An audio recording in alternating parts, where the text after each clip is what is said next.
Bollywood silver screen presenting safe haven. इस कहानी की शुरुआत में ईरिन नाम की एक लड़की को दिखाया जाता है जो बहुत ज्यादा डरी हुई होती है। उसके शरीर से खून निकल रहा होता है। वो अपने नेबर के घर में शेल्टर मांगने के लिए जाती है, लेकिन उसे पता है कि वो वहां पर भी सुरक्षित नहीं है, इसीलिए वहां से भागकर वो एक बस स्टेशन जाती है। पुलिस भी उसका पीछा कर रही होती है, लेकिन जब तक पुलिस बस स्टेशन पहुंचती है ईरिन वहां से निकल चुकी होती है।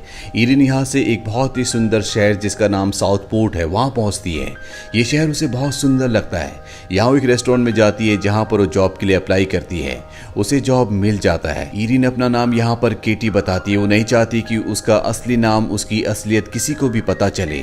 शहर के आखिरी में वो एक छोटा सा कॉटेज किराए पर ले लेती है जिसके फ्लोर की हालत बहुत ज्यादा खराब होती है। वो उस फ्लोर को पेंट करना चाहती है, इसीलिए वो एक लोकल शॉप में जाती है जहाँ पर उसकी मुलाकात होती है एलेक्स से। एलेक्स के 2 बच्चे हैं।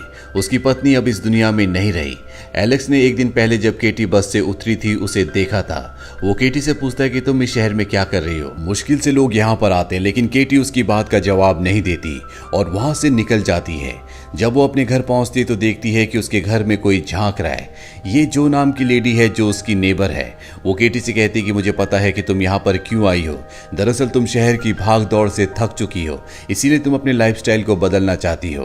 केटी कहती है कि हाँ यही बात है, और अब ये दोनों दोस्त बन जाते हैं। केटी इसके बाद फिर से एलेक्स की शॉप में जाती है क्योंकि उसने उससे पेंट मंगवाया था जो अब भी नहीं आया होता। एलेक्स केटी से कहता है कि तुम मुझे अपना फोन नंबर दे दो, जब भी पेंट आएगा मैं तुम्हें कॉल कर दूंगा। पर केटी उसे फोन नंबर नहीं देती। और जब वो वहां से निकल रही होती है तो वो देखती है कि एलेक्स की बेटी एक पेंटिंग बना रही है जो केटी को बहुत पसंद करती है, और वो पेंटिंग वो केटी को दे देती है। केटी अगले दिन जब रेस्टोरेंट जाती है तो उसकी बॉस कहती है कि कल मैंने तुम्हें एलेक्स के साथ देखा था। कुछ सालों पहले उसकी पत्नी की मृत्यु हो गई। इसके बाद उसके हालात बहुत ज्यादा खराब हो गए थे। मैंने उसे कभी खुश नहीं देखा, लेकिन कल जब तुम दोनों आपस में बात कर रहे थे, तुम उसकी शॉप में थी, तो पहली बार मैंने उसे खुश देखा। तुम दोनों एक अच्छे कपल बन सकते हो। पर केटी उसकी बात को ज्यादा सीरियस नहीं लेती। अब केटी ने एलेक्स से जो पेंट मंगवाया था वो आ चुका है, इसीलिए वो एलेक्स की शॉप में जाती है। पेंट बहुत हैवी होता है। हालांकि एलेक्स उसकी मदद करना चाहता है पर वो साफ साफ मना कर देती है और पेंट लेकर निकल जाती है। पर पेंट सच में बहुत हैवी होता है, और जब वो पीछे मुड़कर देखती है तो एलेक्स उसे देख रहा होता है। इसके बाद एलेक्स आता है और उसे अपनी गाड़ी में उसके घर तक छोड़ देता है।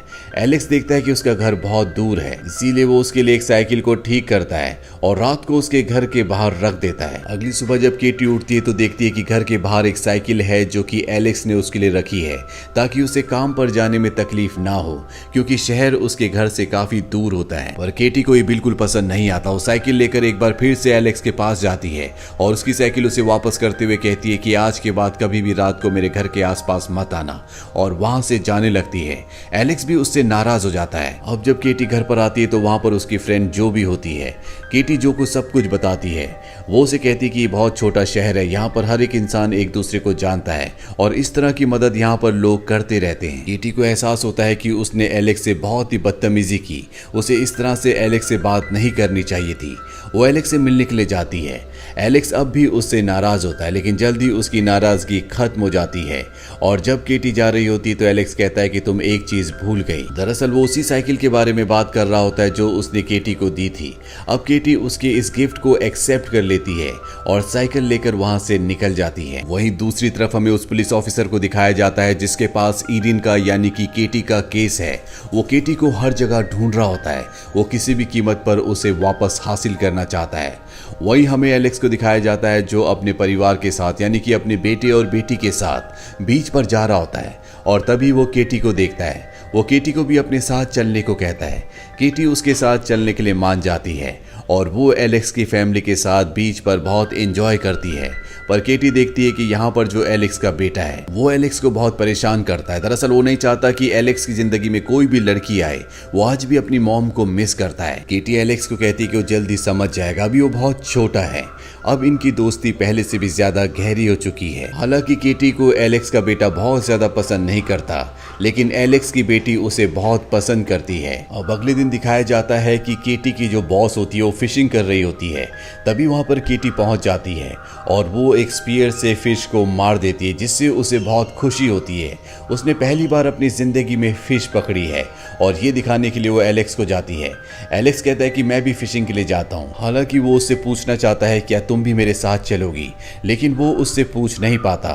पर जब वो उसके रेस्टोरेंट में जाता है तो वो पूरी हिम्मत करके उससे पूछ लेता है। उसके साथ केटी जाने के लिए तैयार हो जाती है और अब ये दोनों के दोनों एक छोटी सी नाव से बहुत ही सुंदर झील में फिशिंग करने के लिए जाते हैं। ये जगह सच में बहुत सुंदर होती है, जहाँ पर केटी को एलेक्स अपने पास्ट के बारे में बताता है कि कैसे वो और उसकी पत्नी कभी कभी यहाँ पर आया करते थे और जब उसकी पत्नी प्रेग्नेंट हुई तो उन्होंने फैसला किया कि वो हमेशा के लिए यहीं पर रह जाएंगे। हालांकि उसकी पत्नी के मरने के बाद उसने कभी किसी से बात नहीं की थी, किसी के साथ घूमने के लिए नहीं आया था। केटी वो पहली लड़की थी जिसके साथ उसे टाइम स्पेंड करना अच्छा लगता था। अब यहाँ पर बारिश होने लगती है, इसीलिए दोनों के दोनों यहाँ से एक रेस्टोरेंट में चले जाते हैं, जहाँ से एलेक्स अपने दोस्त को कॉल करता है। बहुत देर तक उसका दोस्त नहीं आता। यह रेस्टोरेंट में एक बहुत ही खूबसूरत गाना चल रहा होता है और ये दोनों डांस करना शुरू कर देते हैं और धीरे धीरे ये दोनों एक दूसरे के बहुत करीब आ जाते हैं। और तभी वहाँ पर एलेक्स का दोस्त आ जाता है जो कि एक पुलिस वाला है। केटी को उससे डर लगता है, लेकिन वो केटी के बारे में कुछ भी नहीं जानता। और अब ये दोनों केटी को घर छोड़ने जाते हैं, जहाँ पर पहली बार एलेक्स केटी को किस करता है। इसके बाद एलेक्स अपने घर आता है और अपनी पत्नी के कमरे में जाता है, जहाँ पर किसी को भी जाना अलाउड नहीं होता। दरअसल उसकी पत्नी ने मरने से पहले अपने बच्चों के लिए कई सारे लेटर्स लिखे होते हैं जो इन बच्चों को उनकी जिंदगी के खास मौकों पर अलग अलग वक्त पर दिए जाएंगे। वहीं उस पुलिस ऑफिसर को दिखाया जाता है जिसके पास केटी का यानी कि इरिन का केस है। वो उसकी नेबर के पास जाता है जिसके पास केटी आखिरी बार गई थी और वो उसे इरिन के बारे में पूछता है, पर वो कहती है कि मैं इरिन के बारे में कुछ नहीं जानती। पुलिस वाले को पता है कि ये इरिन के बारे में सब कुछ जानती है। वहीं इरिन यानी कि केटी अपनी उसी नेबर को कॉल करती है और बताती है कि मैं एक बहुत ही सुंदर जगह पर हूँ, मुझे अपनी जिंदगी में इससे पहले इतना सुकून कभी नहीं मिला। इसके बाद केटी और एलेक्स पहली बार डेट पर जाते हैं, जहाँ पर ये एक दूसरे के साथ इंटीमेट भी हो जाते हैं। इन दोनों की जिंदगी में खुशियां लौट आई हैं। अब एलेक्स पुलिस स्टेशन में अपने दोस्त से मिलने के लिए जाता है और वो वहां पर देखता है कि एक लड़की का फोटो लगा है जिसके ऊपर लिखा होता है वांटेड और इसकी शक्ल हूबहू केटी से मिलती है। ये देखकर वो पूरी तरह से हैरान हो जाता है। वो समझ जाता है कि ये केटी है और ये एक फर्स्ट डिग्री मर्डरर है। वो केटी के पास आता है और उसके असली नाम से यानी कि उसे इरिन कहकर बुलाता है। ये सुनकर केटी पूरी तरह से हैरान हो जाती है। एलेक्स कहता है कि तुमने हमसे झूठ कहा, तुमने हमें धोखा दिया, तुम एक मर्डरर हो। केटी कहती है कि ये सब झूठ है, मैं यंग थी, मैं स्टूपिड थी, मैंने एक आदमी से शादी कर ली जो मुझे हमेशा परेशान करता था, हर्ट करता था, मैंने सिर्फ उसके साथ ब्रेकअप किया और वहां से चली आई। वहीं हमें उस पुलिस ऑफिसर को दिखाया जाता है जिसके पास केटी का केस है, जो किसी भी कीमत पर केटी को हासिल करना चाहता है, उसे पकड़ना चाहता है। यहाँ पर उसका बॉस उसे बुलाता है और कहता है कि केटी ने कुछ नहीं किया, तुम उसके हस्बैंड हो, इसका मतलब ये नहीं कि तुम किसी भी पुलिस स्टेशन में किसी भी तरह का फैक्स कर दोगे। और यहाँ पर हमें पता चलता है कि पुलिस स्टेशन में जो केटी का वांटेड का पोस्टर आया था वो इसी पुलिस ऑफिसर ने यानी कि केटी के हस्बैंड ने फैक्स किया था और उसमें जो मर्डर वाली बात थी वो पूरी तरह से झूठ थी। अब केटी के हस्बैंड को सस्पेंड कर दिया जाता है क्योंकि वो हमेशा अल्कोहल पीकर रखता था। वही हमें केटी को दिखाया जाता है जो अब इस शहर को छोड़कर जा रही है। एलेक्स उसके पास आता और उसे कहता है कि तुम मत जाओ। साथ ही वो अपने प्यार का इजहार भी उससे करता है और कहता है कि मैं तुम्हें खोना नहीं चाहता, मैं तुम्हारी रक्षा करूंगा। केटी उसकी बात मान जाती है और इस तरह से केटी को उसका प्यार वापस मिल जाता है। केटी एलेक्स को बताती है कि मेरा हस्बैंड एक पुलिस वाला था, वो बहुत ज्यादा शराब पीता था, मुझे बहुत परेशान करता था और एक दिन मैंने अपने आप को बचाने के लिए उसे स्टैब कर दिया और वहां से भाग आई। ये इस कहानी का वही सीन होता है जो हमें कहानी की शुरुआत में दिखाया गया था। वहीं अब केटी के हस्बैंड को दिखाया जाता है जो उसके नेबर के घर जाता है जिसे केटी ने कॉल किया था और वो उसके घर से उसके फोन नंबर को हासिल कर लेता है जो कि उसने उस रेस्टोरेंट से किया था जिस रेस्टोरेंट में वो काम करती है और अब उसे पता है कि वो किस शहर में है। वहीं एलेक्स और केटी को दिखाया जाता है जिनके बीच में अब प्यार पहले से भी ज्यादा बढ़ चुका है। एलेक्स के परिवार ने भी उसे अपना लिया है। हालांकि उसका बेटा अब भी केटी को बहुत ज्यादा पसंद नहीं करता, लेकिन पहले वो केटी को बिल्कुल भी पसंद नहीं करता था। वहीं केटी के हस्बैंड को दिखाया जाता है जो यहाँ इस शहर में पहुंच चुका है। आज 4 जुलाई होता है जो कि यूएसए का इंडिपेंडेंस डे है। सब सेलिब्रेट कर रहे होते हैं और उसका हस्बैंड एलेक्स की शॉप में जाता है जहाँ पर एलेक्स की बेटी होती है। उसके हस्बैंड ने बहुत ज़्यादा शराब पी रखी होती है। वो एलेक्स की बेटी को कहता है कि मैं एक पुलिस वाला हूँ। हालांकि वो उस पर विश्वास नहीं करती क्योंकि उसने बहुत ज़्यादा शराब पी रखी है। वो उसे केटी का फोटो दिखाता है और पूछता है क्या तुम इसे जानती हो। और वो समझ जाती है कि कुछ न कुछ गड़बड़ है, इसीलिए वो साफ साफ मना कर देती है। लेकिन केटी के हस्बैंड को यहाँ पर उस पर शक हो जाता है और जब एलेक्स अपनी बेटी को लेने के लिए आता है तो वो भी उनका पीछा करता है। सबके सब बीच पर एंजॉय कर रहे होते हैं और यहाँ पर केटी का हस्बैंड एलेक्स और केटी को एक साथ देख लेता है, जिससे उसे बहुत गुस्सा आता है, पर इस वक्त वो उसके सामने नहीं जाता। वहीं रात को एलेक्स को दिखाया जाता है जो अपने बेटे और अपने दोस्तों के साथ फायर वर्क के लिए घर से चला जाता है। केटी और उसकी बेटी घर पर उसकी शॉप पर ही रहती हैं और ये दोनों के दोनों सो जाती हैं। और जब केटी सो रही होती है तो उसके सपने में उसकी नेबर जो आती है और वो उसे कहती है कि जिससे तुम भाग रही हो, यानी कि तुम्हारा पति तुम्हारी तलाश में यहाँ तक पहुंच चुका है।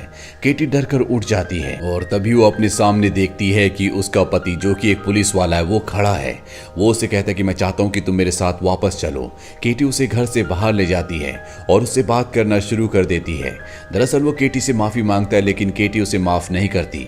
वो अपनी गन भी निकाल लेता है लेकिन केटी उसकी गन से नहीं डरती और कहती है कि अब हमारे रास्ते अलग अलग हैं। केटी वापस अंदर आकर दरवाजे बंद कर लेती है और एलेक्स की बेटी को उठाकर ऊपर चली जाती है।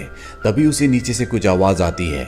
नीचे हमें उसके पति को दिखाया जाता है जो पूरे घर पर पेट्रोल डाल रहा होता है और केटी को जब ये पता चलता है तो नीचे आकर उसे झूठ कहती है कि मुझे अपनी गलती का एहसास है, हम दोनों एक दूसरे के साथ बहुत अच्छे थे, मैं तुम्हारे साथ चलने के लिए तैयार हूँ। और उसे अपनी इसी तरह की बातों में उलझाकर उसे पानी में धक्का दे देती है। वहीं एलेक्स को दिखाया जाता है जो अपने दोस्तों के साथ फायर वर्क कर रहा होता है, यानी कि वो पटाखे जला रहा होता है और एक पटाखे की चिंगारी घर पर गिर जाती है जिससे घर पर आग लग जाती है। एलेक्स भी दूर से अपने घर को जलता हुआ देख लेता है और वो जल्दी से घर की तरफ बढ़ता है। वहीं केटी को दिखाया जाता है जो एलेक्स की बेटी को बचाने के लिए जाना चाहती है, पर अब उसका पति पानी से निकलकर उस पर हमला कर देता है। अब एलेक्स भी यहाँ पर पहुंच चुका है लेकिन वो केटी की मदद नहीं कर सकता क्योंकि उसे अपनी बेटी को बचाना है। वो अपनी बेटी को बचाकर बाहर ले आता है। वहीं केटी का हस्बैंड उस पर गन तान देता है लेकिन वो उसकी गन से उसी को मार देती है।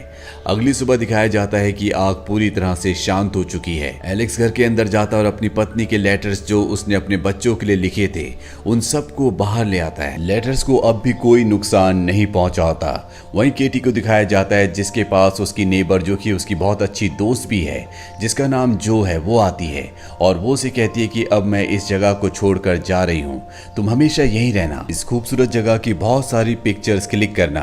केटी उसे थैंक्स कहती है। वो कहती है कि तुम हमेशा एक अच्छी दोस्त की तरह मेरे साथ थी। वो कहती है कि तुम ये डिजर्व करती हो, तुम इसी जगह से बिलोंग करती हो। इसके बाद वो चली जाती है और अब एलेक्स केटी के पास आता है और उसे एक लेटर देता है जो उसकी पत्नी ने मरने से पहले उस लड़की के लिए लिखा था जो भविष्य में एलेक्स की जिंदगी में शामिल होने वाली थी, जो उसकी पत्नी बनने वाली थी। यानी कि ये लेटर केटी के लिए है। केटी उस लेटर को पढ़ती है जिसमें बहुत सारी बातें लिखी होती हैं। उसमें लिखा होता है कि अगर एलेक्स तुम्हें ये लेटर दे रहा है तो इसका मतलब वो तुम्हें सबसे ज्यादा प्यार करता है। मैं उम्मीद करती हूँ कि तुम भी उससे बहुत प्यार करती हो। काश मैं तुम लोगों के साथ होती, तुमसे मिल पाती। यहाँ पर एलेक्स की पत्नी का और उसके बेटे का एक फोटो होता है जिसे देखकर वो पूरी तरह से हैरान हो जाती है क्योंकि ये फोटो और किसी का नहीं बल्कि जो का होता है जो उसकी नेबर और उसकी सबसे अच्छी दोस्त है जो अब इस जगह को छोड़कर जा चुकी है। उसे एहसास होता है कि जो उसकी नेबर थी दरअसल वो एलेक्स की पत्नी की आत्मा थी जो हमेशा उसके साथ थी। उसने हमेशा उसे सपोर्ट किया और अब केटी को एहसास होता है कि एलेक्स की पत्नी की आत्मा भी यही चाहती थी कि एलेक्स और वो दोनों एक हो जाएं। तो ये थी पूरी कहानी फिल्म सेफ हेवन की। ये फिल्म ईयर 2013 में रिलीज हुई थी। IMDb पर इसकी रेटिंग है 6.6। उम्मीद करते हैं कि ये कहानी आपको पसंद आई होगी।